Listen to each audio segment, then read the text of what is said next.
They're going to change how you look at yourself. And more importantly, they're going to change how you look at the world.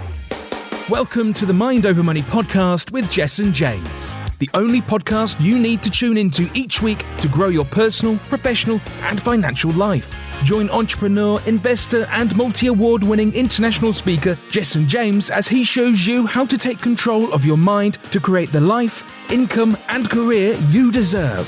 Here's your host, Jessen James. I love starting the Entrepreneur's Business School with this module. We're going to be looking at the psychology of you. We're going to be looking at the psychology of your customers all in one with this next training session. All right? So this is what I call setting the frame. In order for you to succeed whilst you're here at this training and in life, you need to understand certain things. I'm about to teach you some stuff that I learned from my mentor, David Shepherd, who taught me everything I know about NLP, timeline therapy, and hypnosis. I'm a qualified NLP practitioner, hypnotherapist, and timeline therapist as well, for those of you who don't know. And I'm an ex-psychiatric nurse, for those of you who don't know. So I am very well versed in how the human brain works, which is why I have such a big passion for it. So what I want to teach you right now are some things that are not only going to change how you look at your customers, they're going to change how you look at yourself. And more importantly, they're going to change how you look at the world. And I'm yet to meet anyone who hasn't come up to me after learning what I'm about to teach you and say, Jessen, you've just completely changed how I look at the world. So within the next short space of time, get ready now because your life's about to transform. Okay, so let's get stuck into it. The first law I want you all of you to understand, and feel free to take screenshots of this, by the way. If you want to take screenshots, you can take screenshots. I'm happy for you to do that. Might be easier than just trying to write it down. Is the first law you need to understand really here is cause and effect. The law of cause and effect. You see, most people are at effect when something bad happens to them. Being at cause, you will see the reason why the situation occurs so you can stop it from happening again. What do I mean by this? It's very simple, really. Why should you understand this law as a business owner? Well, give me a 1 in the chat box if you've ever had a problem with running your business. You've met a challenge before, come across an obstacle, a hurdle, yeah, rejection, whatever, resistance, yeah. Look at this, all of these ones. Look at all of these ones, yeah. Now, look, the challenge with a lot of us is when we get a problem, we start to focus on the person creating the problem, which means we're pointing a finger. And my mentor once told me, whenever you're pointing one finger at someone, you've got 3 fingers pointing back at yourself. Think about that. So it's about taking responsibility. When a problem occurs, you want to be on the side of cause, not effect. You want to say to yourself, how did this problem happen? So that I can prevent it from happening again. Even down to when somebody offends you, somebody upsets you, I want you to ask yourself a very powerful question. The question is very simple, really. It goes like this. How have I created this situation? Please write that down. How have I created this situation? So, somebody doesn't buy from you, ask yourself, how did I create this situation? Don't blame someone just because you think they're a cheapskate and they've got no money.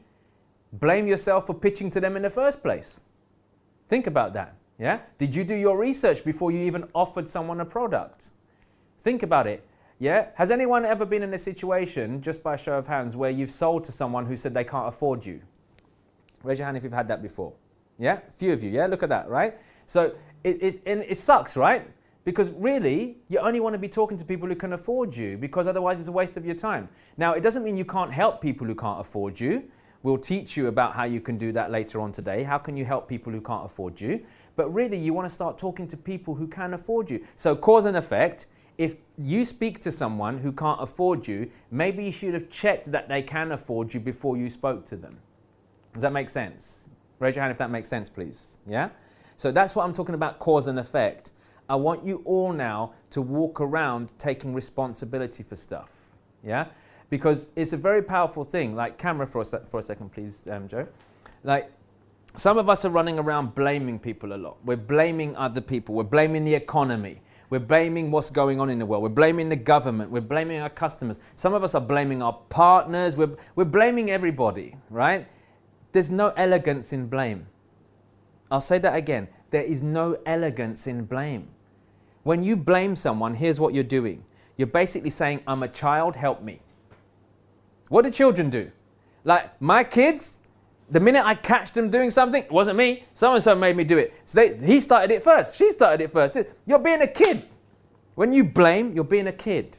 Don't be a kid, you're an adult, okay? Take responsibility for what's going on, right? So when things are going on around you, it's a bit like, I want you to think of it like this.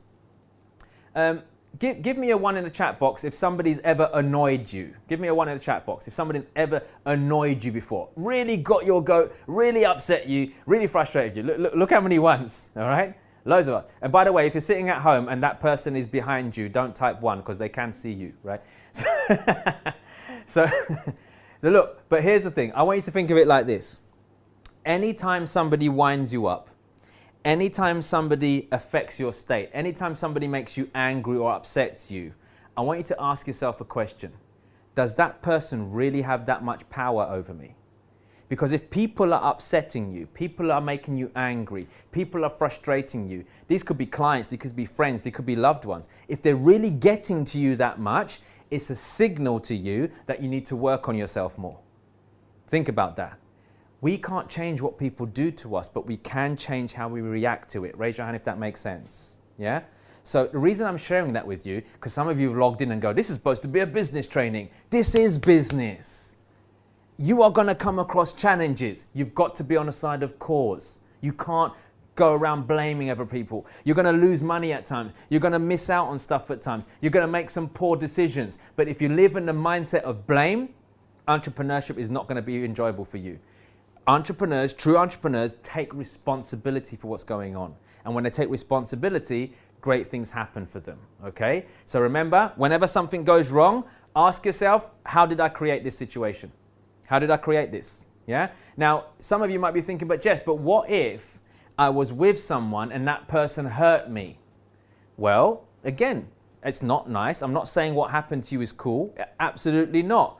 But did you possibly create that situation by being there in the first place? Possibly. So what can you do to avoid being in similar situations like that in the first place? Because that way, if we're not blaming them anymore, we've regained control. Okay? The number one reason we get upset when people upset us is because we have no control over what they did. But the minute you take responsibility, you regain control. And that's what you need to do. All right? Slides, please, team. Cool. So, next. Results versus excuses. Results versus excuses. If you are always on the side of effect, you will never feel good and you will always have excuses or reasons, okay? If you're on the side of cause, you'll always feel great. So this is just stacking on what I just said. When you are making excuses, you're going to feel crap. You're going to feel out of control. When you're blaming people, you're going to feel out of control. When you go on the side of cause, you're going to feel great. Why? Because you feel empowered again. You're back in control. So I want you all to practice results versus excuses. Yeah? We want results. We don't want excuses. All right? If we keep blaming people, we're always going to find excuses.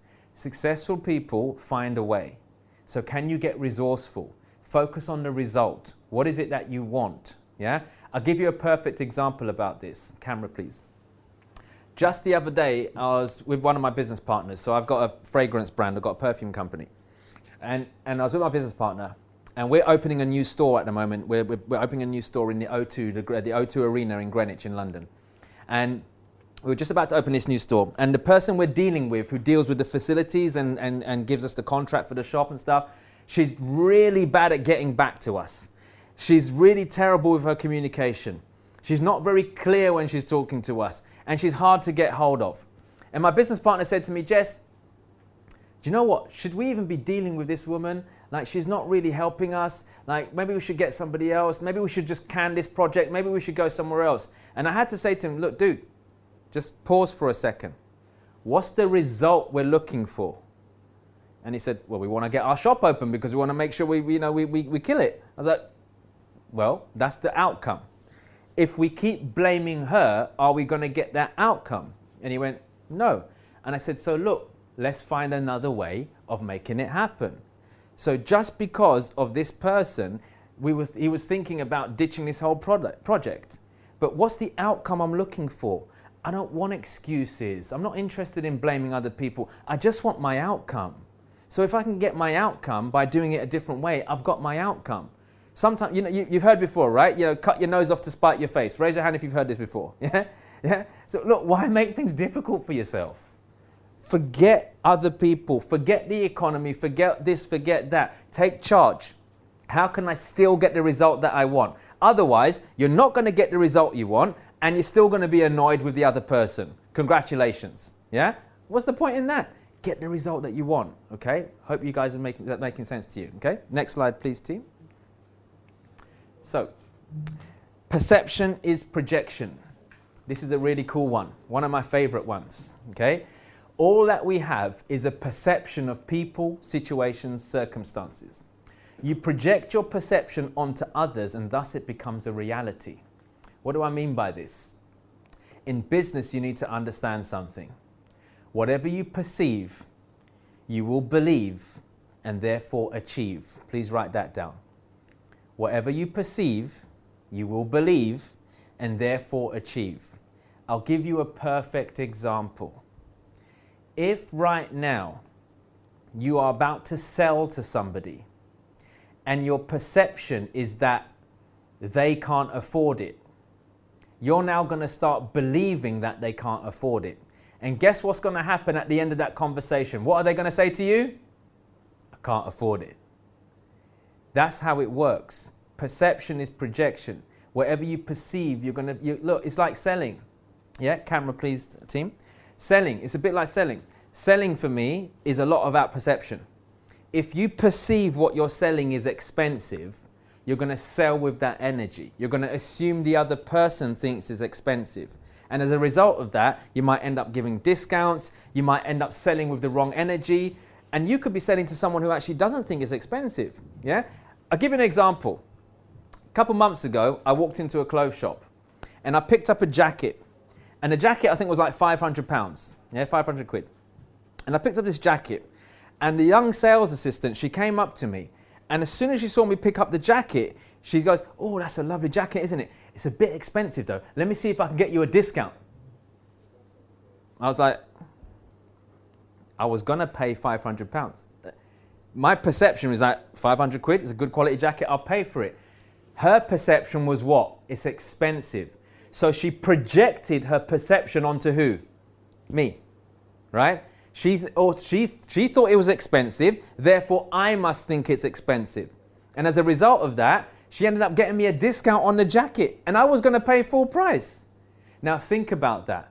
How many times have we perceived stuff that not to be true?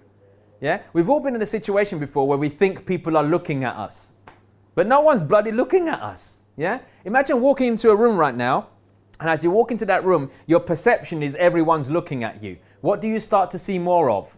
People looking at you. But what if we rewind the clock now? Before you go into that room, you have no perception that people are going to look at you. When you walk into that room, you're not going to see anyone looking at you, right? This is the whole point. Perception is projection.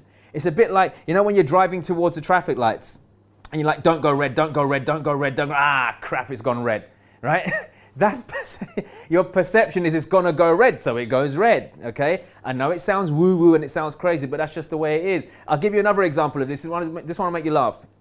I remember once, about 3 years ago, I live in Kent in the UK, and in Kent, we're not far from the port of Dover, which basically means without the craziness that's going on at the moment, we used to be able just to drive to the port, get on a ferry and go over to France. So I remember distinctively driving down to the port one day with my kids and the family in the car. And half an hour before we get to the port, we realized that my eldest son, his passport had expired, right? It's expired. And we're like, crap, his passport's expired. Now, anyone who's ever been on the ferry or gone across the front, anyone done that before? Raise your hand if you've done that before. A few of you? Yeah, cool. So you'll know sometimes, well, they will probably check more now, but sometimes they don't even check your passport, right? You just wave it and sometimes they let you through, okay? So I said to my partner, I said, look, let's perceive that we're on the other side. Let's perceive, just humor me. Just perceive no one's going to stop us. Let's perceive that we're going to be getting on that boat and we're going to be in France. They won't even check our passports. And you know what happened? Nobody checked. Nobody checked. We actually got through onto the boat, got to France. Now on the way back, I thought, let's play a little game. Let's perceive they are going to stop us. Okay? Now you might be thinking, Jess, why would you want to get stopped on the way back? Because I don't care. If I got to the port and they said to me, I'm sorry, but your 4-year-old hasn't got a passport, his passport's expired, I'll be like, fine, you keep him. I'm going. You keep him. Now, they're not going to keep him. But what I mean is that they're not going to stop him coming into the country. Like, fortunately for me, I always travel with my kids' birth certificates and stuff and things like that. So I could prove he's born in the UK. But they're not going to keep him. So I said to my partner, I said, let's perceive that they're going to stop us. And what happened when we got to the port? They stopped us. They checked. Yeah? But they didn't say anything. They couldn't do anything. We just said, look, we made a mistake. We thought it was valid, but we'll get it sorted. And they just let us back into the country. But what I'm trying to say to you is projection is very, very powerful, especially in business. Yeah? If your perception of yourself isn't very, very good, you're going to project that when you're going out there. It's a bit like when you're going into a sales conversation and you're not very confident. Okay? Now, if you're not confident, you're not going to sell very well. If your perception is you're not good enough, you're not going to feel good in that situation. But what if your perception is that you are incredibly great at what you do? In fact, you've got a great product or great service. You know what? Give me a 1 in the chat box, by the way, if you believe you've got a great product or great service that can help other people. Give me a 1 in the chat box if you believe that. Give me a 1. Yeah, there should be lots of 1s. All right? Good. Look at that. Loads of people. Yeah? And that's what I want to see. That kind of energy should be your perception when you go and serve someone. Even if you don't have any testimonials yet, even if you've not got a first client yet, you've got to believe in yourself. If your perception is, I'm incredible, if your perception is, my product is amazing, then you're going to project that naturally. Think about what I'm saying to you, yeah? So I hope that is making sense for you guys. So perception is projection. It's a very, very powerful thing, okay? You've been listening to the Mind Over Money podcast with Jessen James. Don't forget to subscribe and follow on all the channels, links in the show notes. Please also leave a review and visit www.jessenjames.com to find more resources on how to create the life you deserve.